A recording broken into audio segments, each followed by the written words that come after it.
इस वीडियो में हम जानेंगे कि 1857 की क्रांति कैसे, कब और कहाँ हुई थी।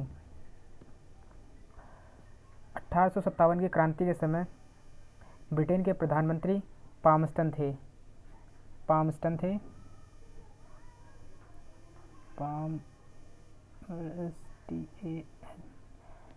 ब्रिटेन के प्रधानमंत्री पामस्टन थे। और पामस्टन से पहले पामस्टन जो थे 28वें प्रधानमंत्री थे, 28th प्राइम मिनिस्टर थे। और इनसे पहले एबरडीन थे प्रधानमंत्री, एबरडीन थे।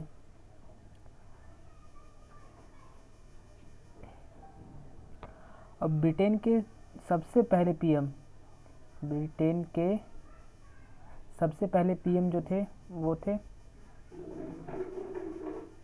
Robert Walpole. Robert Walpole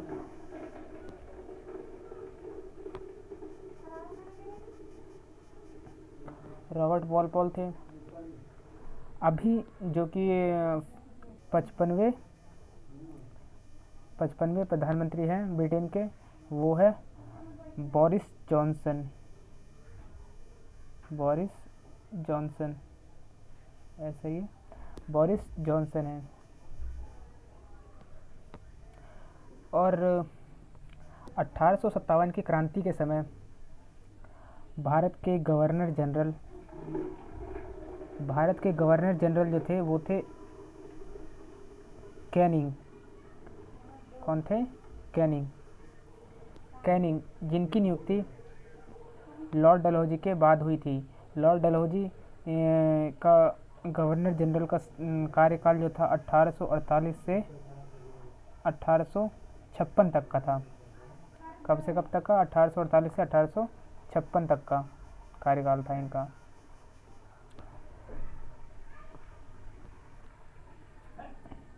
Dalhousie का रियल नेम जो था वो था जेम्स एंड्रयू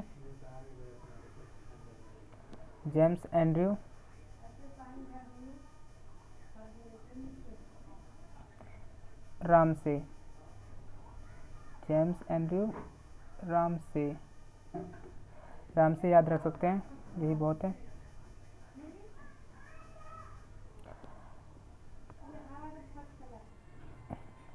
और 1857 की क्रांति के समय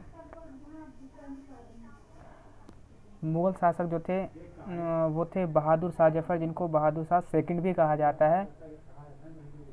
यह अकबर शाह या अकबर सेकंड के सेकंड सन थे।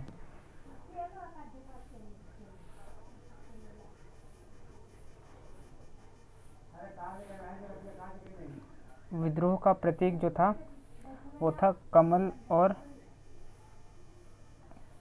रोटी।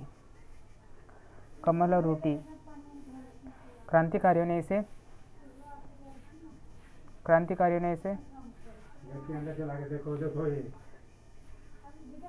प्रचार के रूप में उपयोग किया।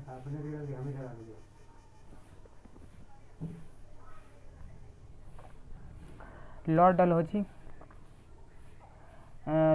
ने भारत में बहुत से काम करवाए थे, जैसे कि रेलवे की शुरुआत मुंबई से थाने के बीच 34 किलोमीटर की यात्रा या 34 किलोमीटर की लाइन कह सकते हैं, इन्होंने ही चलवाई थी। और पहली बार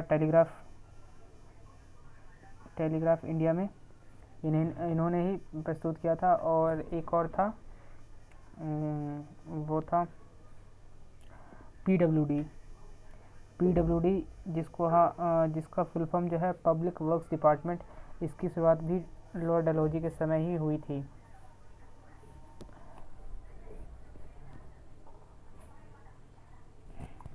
बहादुर शाह जफर का शासनकाल 1857 के समय बहुत ही सीमित था। पुरानी दिल्ली यानी उस समय का शाहजहानाबाद, शाहजहानाबाद, शाहजहानाबाद तक ही था।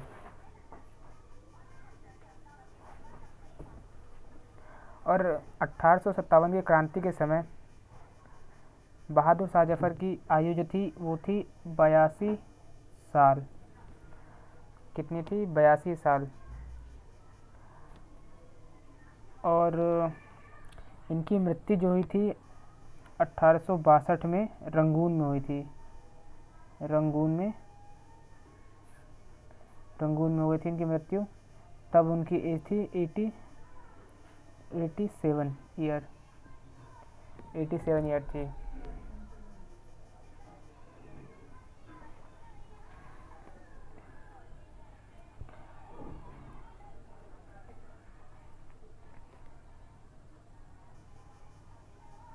इस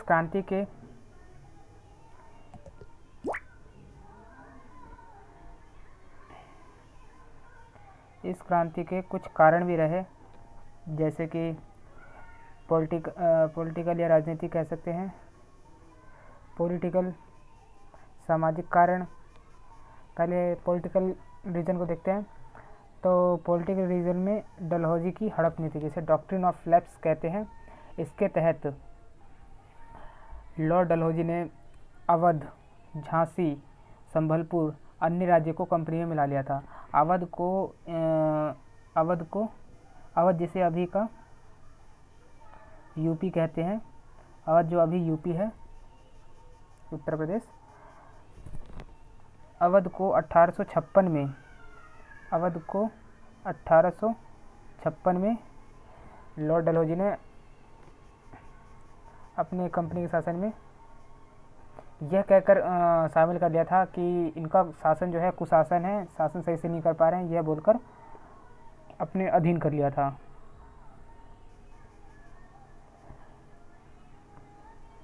डॉक्ट्रिन ऑफ लैप्स का मतलब जो है कि जिस किसी राज्य के पास अपना वारिस अधिकारी नहीं होगा वो राज्य अंग्रेजी शासन के अधीन हो जाएगा, और इसमें गोद लिए बच्चे को उत्तराधिकारी नहीं बना सकते थे। कुशासन का आरोप लगाकर अवध को 1856 में अंग्रेजी शासन में मिला लिया गया था। ये तो मैंने बता दिया। अब इसके बाद आर्थिक कारण जो आता है, आर्थिक कारण जो था मुख्य रूप से कर पर आधारित था। अंग्रेजी लोग अकाल के समय भी कर लेने से नहीं चूके थे, उन्होंने उस समय भी कर लिया था, जिससे उनकी स्थिति और ज़्यादा बिगड़ गई थी भारतीयों की। खाने के लिए पैसे नहीं थे उनके पास।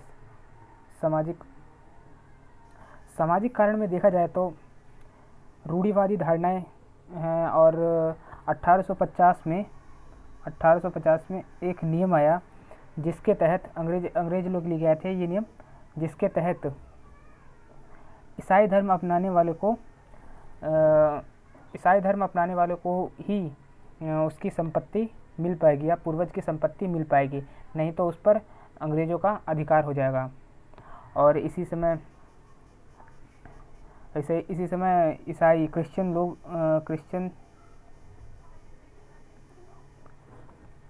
लोग भी इंडिया में बहुत ज़्यादा एक्टिव थे। इनका मुख्य काम था हिंदू मुस्लिम जो भी है उनका धर्म बदलना। तो बेंटिक द्वारा लॉर्ड विलियम बेंटिक जिसे बोलते हैं, उन्होंने सती प्रथा पर प्रतिबंध लगा दिया था। कैनिंग ने विधवा पुनर्विवाह को लागू कर दिया, बाल विवाह पर रोक लगा दिया।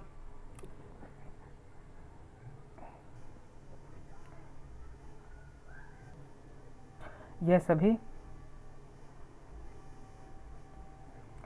सभी उस समय के रूढ़िवादियों को पसंद नहीं आया। भारतीय सैनिक को समुद्र पार जाकर सेवा करनी पड़ती थी, जिसे वह अछूत मानते थे। सैनिक कारण। उसके बाद आता है मिलिट्री रीजन। मिलिट्री रीजन में देखा जाए तो मिलिट्री रीजन में एक था सबसे प्रचलित 5:1 का रेशियो, जिसके तहत 5 भारतीय पर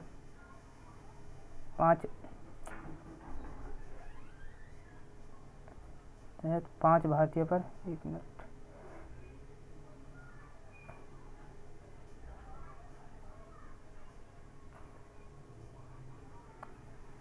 5 भारतीय पर एक ब्रिटिश सैनिक हुआ करता था। इससे इससे भारतीय सैनिकों की संख्या ज़्यादा थी, कहीं ज़्यादा थी ब्रिटिश सैनिकों के मुकाबले या ब्रिटिश लोगों के मुकाबले। ये भी एक कारण था क्रांति होने का। 1854 का डाक अधिनियम जिसके तहत फ्री पत्राचार पर प्रतिबंध लगा दिया गया। अब मुख्य कारण जो रहा वह था ब्राउन बेस की जगह एनफील्ड राइफल का उपयोग। ब्रिटिश सेना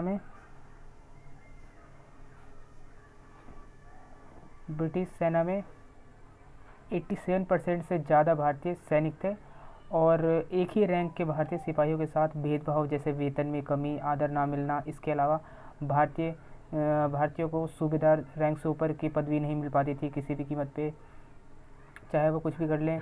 दाढ़ी मूछ रखना वर्जित, यह सभी कारण भारतीयों को उकसाने के लिए काफ़ी थे। और तात्कालिक कारण वही था जो ब्राउन बेस की जगह एनफील्ड राइफल का उपयोग।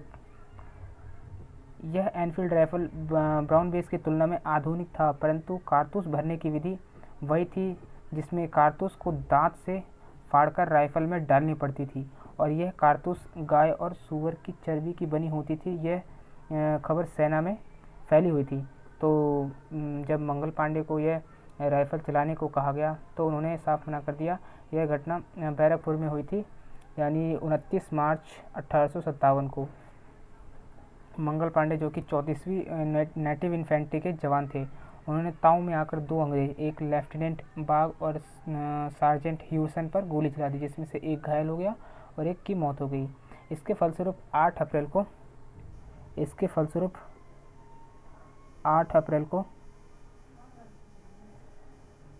को मंगल पांडे को फांसी दे दी गई। मंगल पांडे को फांसी हो गई। इसके तहत मंगल पांडे को फांसी हो गई। इसमें लोगों के बीच अंग्रेजों के प्रति और गुस्सा भभक उठा। विद्रोह का प्रारंभ जो है इसी खबर के साथ हुई थी, कारतूस वाली खबर के साथ ही हुई थी। कारतूस वाली खबर सबसे पहले जनवरी 1857 में दमदम से, फरवरी में बहरामपुर से होते हुए मार्च में बैरकपुर में पहुंची, जहां पर मंगल ने 2 अंग्रेजी सैनिकों को मारा था। क्रांति जो है अपना असली रूप 10 मई 1857 को मेरठ से दिखाती है। 10 मई 1857 को मेरठ में वहाँ के भारतीय सिपाहियों ने शस्त्रागार के हथियार लूट लिए और आगे बढ़ते हुए 11 मई को दिल्ली पहुंचकर 12 मई को दिल्ली पर कब्जा कर लिया और बहादुर शाह जफर को अपना नेता बनाया। परंतु उस समय उसकी उम्र 80 से ऊपर थी। उस समय बहादुर शाह जफर की उम्र जो थी 80 से ऊपर यानी 82 वर्ष थी। इसलिए वास्तविक नेतृत्व जो है बख्त खां को दी गई, जो कि बहादुर शाह जफर का कमांडर था। उसको मुख्य नेतृत्व उनको मिला।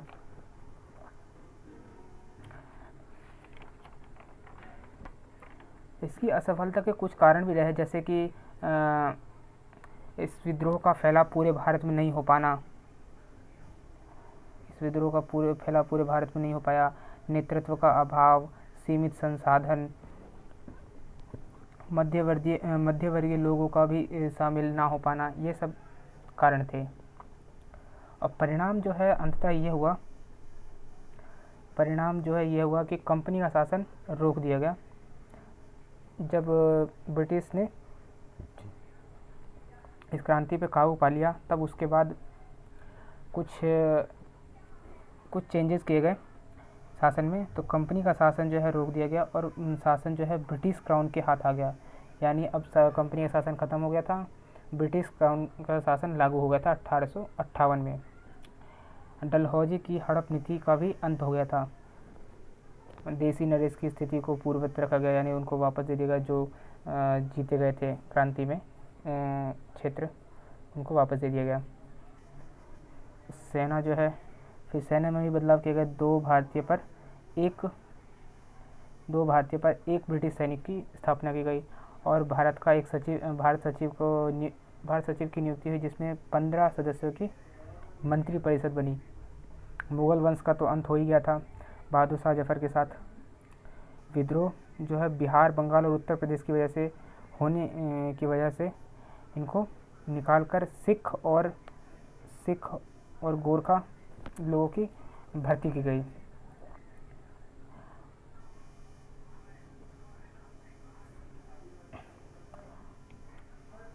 अभी हम देखेंगे दिल्ली के क्षेत्र और उसके नेतृत्वकर्ता दमन किसने किया और क्या रिजल्ट रहा ये सब।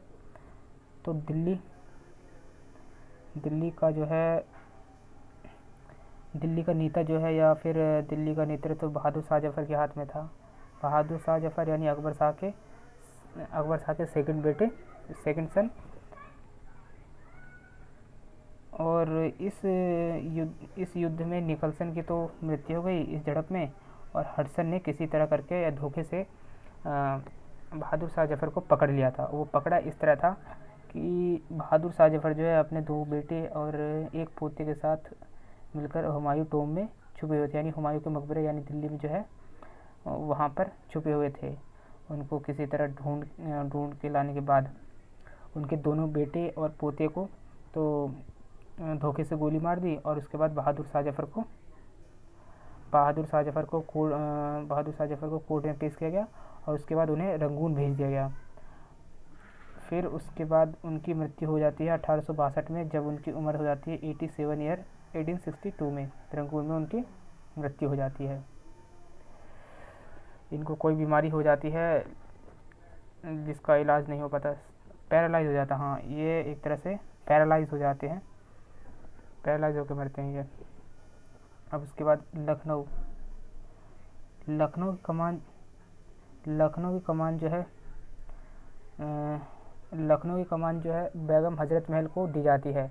बेगम हजरत महल यानी कि बेगम ऑफ अवध, इन्हें बेगम ऑफ अवध कहा जाता था। यह वाजिद अली शाह की दूसरी बीवी थी। वाजिद अली शाह वही हैं जो कि अवध के यानी यूपी के शासक थे। वाजिद अली शाह को इनको अंग्रेज ने कुशासन का आरोप लगाकर इनके राज्य से हटा दिया था या निकाल दिया था। और वाजिद अली शाह कलकत्ता में जाने के बाद इनकी किसी कारण मौत हो गई थी। 1879 में इनकी मौत हुई थी। अपने पति के इंतकाल के बाद इन्होंने शासन की बागडोर संभाली। इन्होंने विमेन आर्मी बनाई। क्या बनाई? तो विमेन आर्मी बनाई जिसका नेतृत्व या बागडोर जो है जिसका कमांडर जो है उदा देवी को बनाया।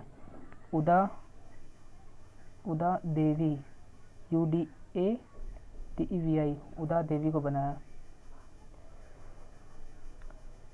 उदा देवी को इसका कमांडर बनाया।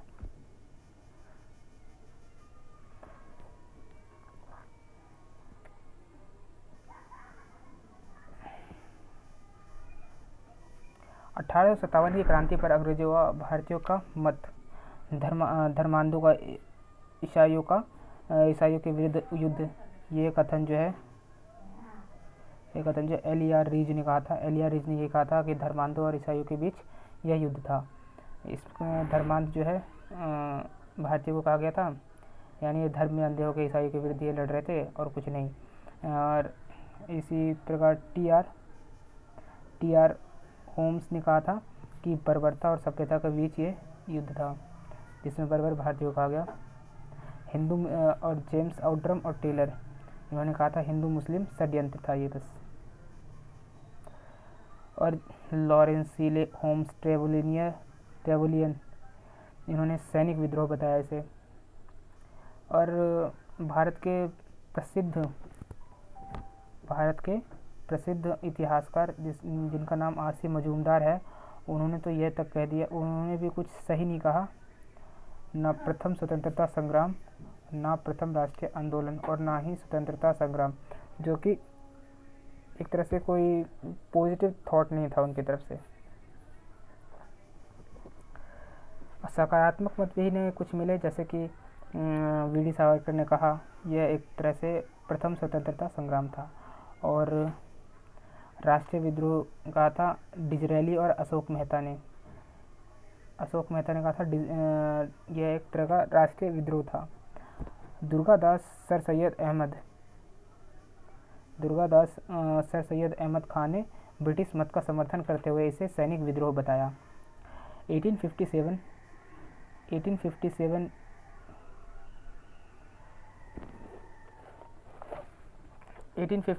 ये एक बुक है जिसको S N Sen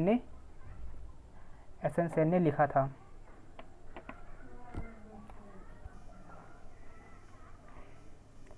S N Sen के द्वारा लिखा गया था।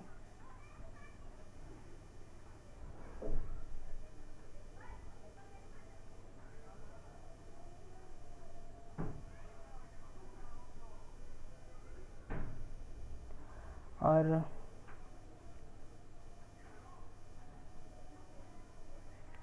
1857 से रिलेटेड कुछ फैक्ट हैं जो वो भी थोड़े इम्पोर्टेंट हैं, वो भी देख लेते हैं। कारतूस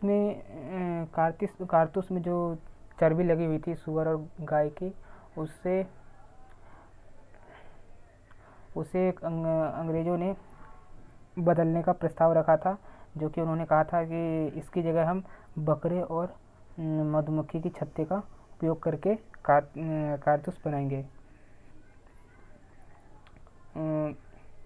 उस समय के तत्कालीन ब्रिटेन के सेना प्रमुख थे जॉर्ज एनसन, ये याद रखने वाली चीज़ है, जॉर्ज एनसन, जो कि 1857 के समय तत्कालीन ब्रिटेन के सेना प्रमुख थे। मंगल पांडे, एक तरह से इनकी वजह से शुरुआत हुई थी, इन्होंने पहली नींव डाली थी। मंगल पांडे जो कि दुआ यानी रहीमपुर में, जो कि फैजाबाद में पड़ता है, फैजाबाद के रहने वाले थे। और बेगम हजरत महल भी फैजाबाद की ही थी, उनका जन्म भी फैजाबाद में ही हुआ था। तो हम मंगल पांडे के बारे में पढ़ रहे थे। तो मंगल पांडे को जब जनरल ने जब जमींदार ईश्वरी प्रसाद को पांडे को गिरफ्तार करने का आदेश दिया, पर जमींदार ने मना कर दिया, सिवाय एक सिपाही शेख पलटू को छोड़कर। इस पर जमींदार को भी फांसी दे दी गई और शेख पलटू का पद ऊंचा कर दिया गया, उसकी मतलब पदोन्नति कर दी गई। शेख पलटू को जमींदार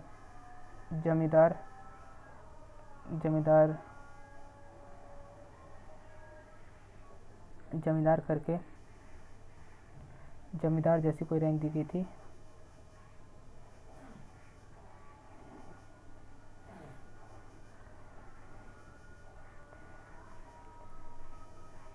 जमींदार साथ में कोई पद दिया गया था इनको। अभी हम इसके मैप की तरफ जाते हैं, कैसे मतलब इसका क्या हुआ था।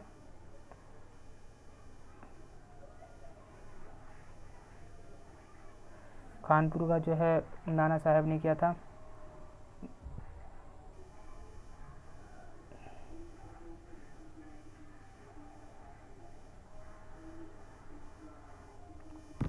ये है उस समय का मैप 1857 का। इसमें आप देख सकते हैं कि कैसे यहाँ बंगाल से बैरकपुर से होते ये शुरुआत बैरकपुर से ही थी। बैरकपुर से होते हुए मेरठ पहुँचा और मेरठ से ये दिल्ली और दिल्ली से फिर अगल बगल के प्रदेशों में ये फैल गया। लेकिन यह पूरी तरह से नहीं फैल पाया, यह सिर्फ उत्तर पूर्वी राज्य में ही फैल पाया था। इस वजह से ये असफल रहा। लेकिन अगर यह पूरे भारत में फैलता तो शायद तो इसके चांसेस ज़्यादा थे कि यह क्रांति सफल हो सकती थी। ऐसा ब्रिटिश हुकूमत का भी कहना था। सतारा भी था उनमें से एक, सतारा को भी उसके तहत लॉर्ड डलहौजी का जो एक्ट था डॉक्ट्रिन ऑफ लैप्स के तहत इसको भी हथिया लिया गया था। तो ये इस वजह से ये भी इस युद्ध में कूद पड़े थे। और इसके उपलक्ष्य में एक फर्स्ट वॉर ऑफ इंडिपेंडेंस का एक टिकट भी बनाया गया 1888 में, जिसमें कुछ क्रांतिकारियों के नाम और उनके बारे में नाम के साथ है ये टिकट। तात्या टोपे बहादुर शाह, नाना साहेब, बेगम हजरत महल, रानी लक्ष्मीबाई, ये सभी थे। Thank you.